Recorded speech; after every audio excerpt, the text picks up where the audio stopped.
আল্লাহ পাক এই সমস্ত সৃষ্টির মধ্যে সবচেয়ে বেশি ভালোবাসেন মানুষকে। কাকে? কথাটা তো প্রমাণ লাগবে না? প্রমাণটা দিচ্ছি। এই মহাবিশ্ব সৃষ্টি করার পর আল্লাহ পাক অনেক মাখলুক সৃষ্টি করেছেন। কিছু কিছু নাম আল্লাহ পাক আমাদেরকে জানিয়েছেন।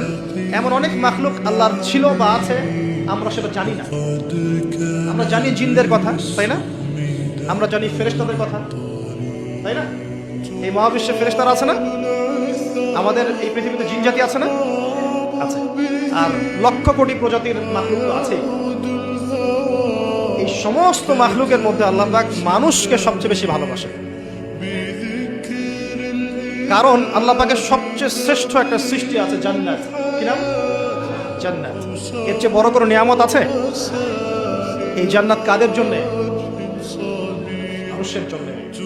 যাকে আপনি সবচেয়ে বেশি ভালোবাসবেন তার জন্য স্পেশাল একটা গিফট দিতে মন চায় না? চায় না? মনে করেন আপনি আপনার মাকে ভালোবাসেন, মন চায় না মাকে একটা সুন্দর বোরখা কিনে দেই, মায়ের থাকার জন্য একটা সুন্দর বাসা করে দেই, মায়ের টয়লেট করতে অসুবিধা না হয় টয়লেট সুন্দর করে দেই, মন চায় না? মন চায়। আল্লাহ পাক মানুষকে এত ভালোবাসেন যে মানুষের জন্য